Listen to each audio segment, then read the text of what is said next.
Assalamualaikum warahmatullahi wabarakatuh. Perkenalkan, nama saya Ido Putra Ahmadianto, Fakultas Pertanian Agribisnis, Universitas Muhammadiyah Jember. Kali ini saya akan membahas tentang materi perencanaan dan evaluasi penyuluhan pertanian. Perencanaan penyuluhan pertanian. A. Pengertian perencanaan program penyuluhan. Dalam merencanakan program penyuluhan, tujuan program perlu dirumuskan secara spesifik dan jelas. Hal ini dikarenakan perencanaan program penyuluhan merupakan pedoman bagi pelaksana program penyuluhan, memberikan arah dan bila ditemui hambatan, dapat dengan cara dilakukan revisi. Perencanaan program harus mampu mengenali adanya prospek, tantangan, dan kebutuhan masyarakat. Terkadang seorang perencana berupaya merumuskan masalah atau mengharapkan terwujudnya perubahan yang diinginkan. Secara sederhana, masalah merupakan kesenjangan antara kondisi yang diharapkan. Perubahan yang diharapkan dari program penyuluhan sifatnya perilaku dan non-perilaku. Dalam program penyuluhan, semua perubahan harus dapat dikelola, jelas, dan mengarah pada transformasi perilaku. B. Tujuan perencanaan program penyuluhan. Adapun beberapa tujuan yang melatar belakangi diperlakukannya perencanaan program dapat dikemukakan sebagai berikut. Yang pertama, memberikan acuan dalam mempertimbangkan secara seksama tentang apa yang harus dilakukan dan bagaimana cara melaksanakannya. Di dalam kenyataan, terdapat banyak alternatif mengenai apa yang dapat dilakukan dan bagaimana cara melaksanakannya. Oleh sebab itu, dengan adanya acuan yang sudah terpilih akan memudahkan semua pihak untuk mengambil keputusan yang sebaik-sebaiknya. Yang kedua, tersedianya acuan tertulis yang dapat digunakan oleh masyarakat umum. Dengan adanya acuan tertulis, diharapkan dapat mencegah terjadinya salah pengertian dibanding dengan pernyataan tertulis dan dapat dikaji ulang atau dievaluasi setiap saat. Sejak sebelum, salam, dan sesudah program tersebut dilaksanakan sebagai pedoman pengambilan keputusan terhadap adanya usul atau saran penyempurnaan yang baru. Yang ketiga, sepanjang perjalanan pelaksanaan program seringkali muncul sesuatu yang mendorong perlunya revisi penyempurnaan perencanaan program. Karena itu, dengan adanya pernyataan tertulis dapat dikaji seberapa jauh usulan revisi tersebut dapat diterima atau ditolak agar tujuan yang diinginkan dapat tercapai, sebaik dalam arti jumlah, mutu, dan waktu yang telah ditetapkan. Yang keempat, memantapkan tujuan-tujuan yang ingin dan harus dicapai, yang perkembangannya dapat diukur dan dievaluasi. Untuk mengetahui beberapa jauh tujuan telah dapat dicapai, diperlukan pedoman yang jelas yang dapat diukur dan dapat dievaluasi setiap saat oleh siapapun juga sesuai dengan patokan yang telah ditetapkan. Yang kelima, memberikan pengertian yang jelas terhadap pemilihan. C. Konsep perencanaan program penyuluhan. Dari beberapa model perencanaan program penyuluhan yang ada, pada intinya dapat disimpulkan bahwa perencanaan program penyuluhan harus melalui beberapa tahap yang garis besarnya meliputi sebagai berikut. Yang pertama, pengumpulan data keadaan. Yang kedua, analisis data dan evaluasi fakta-fakta atau keadaan. Yang ketiga, identifikasi masalah. Yang keempat, pemilihan masalah yang ingin dipecahkan.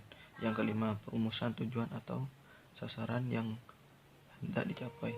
Yang keenam, perumusan alternatif pemecahan masalah. Yang ketujuh, penetapan cara mencapai tujuan atau rencana kegiatan. Yang kedelapan, pengesahan program penyuluhan. Yang kesembilan, pelaksanaan kegiatan. Yang kesepuluh, perumusan perencanaan evaluasi. Evaluasi penyuluhan pertanian. Latar belakang. Evaluasi suatu kegiatan merupakan hal yang penting, namun sering dikesampingkan dan konotasinya negatif karena dianggap mencari kesalahan, kegagalan, dan kelemahan dari suatu kegiatan penyuluhan pertanian. Sebenarnya, monitoring dan evaluasi harus dilihat dari segi manfaatnya sebagai upaya memperbaiki dan penyempurnaan program kegiatan penyuluhan pertanian sehingga lebih efektif, efisien, dan dapat mencapai tujuan yang telah ditetapkan. Monitoring dan evaluasi penyuluhan pertanian dapat digunakan untuk memperbaiki perencanaan kegiatan atau program penyuluhan dan kinerja penyuluhan, mempertanggungjawabkan kegiatan yang dilaksanakan, membandingkan antara kegiatan yang dicapai dengan tujuan yang ditetapkan. B. Tujuan evaluasi. Tujuan evaluasi yang dilaksanakan yaitu mengetahui sejauh mana tingkat pengetahuan, sikap, dan keterampilan tentang mikroorganisme lokal atau MOL, keongmas, kelurahan, biraeng, serta memperbaiki program sehingga mampu meningkatkan pengetahuan, sikap, dan keterampilan dari sasaran. C. Manfaat dan kegunaan.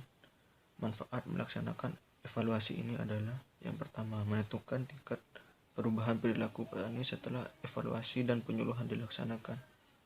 Yang kedua, perbaikan program penyuluhan tentang mikroorganisme lokal atau MOL, keongmas untuk petani. Yang D. Manfaat evaluasi. Manfaat melakukan evaluasi adalah: yang pertama, menentukan tingkat perubahan perilaku petani setelah penyuluhan dilaksanakan. Yang kedua, perbaikan program sarana prosedur pengorganisasian petani dan pelaksanaan penyuluhan pertanian. Yang ketiga, penyempurnaan kebijakan penyuluhan pertanian. E. Prinsip evaluasi.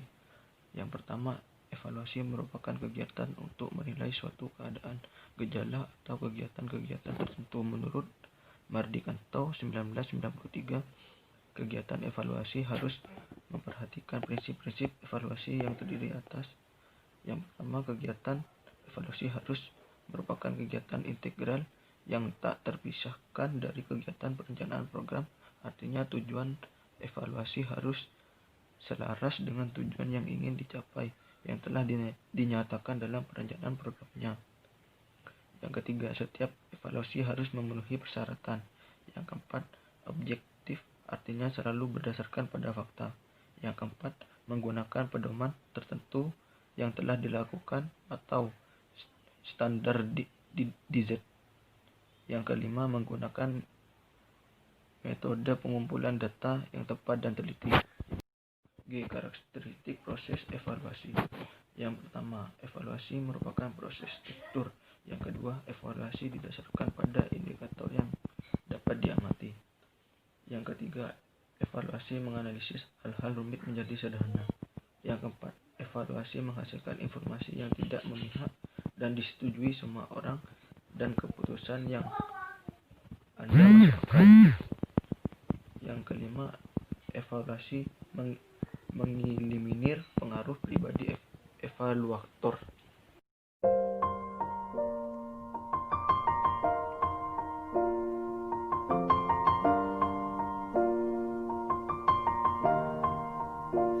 It's been a long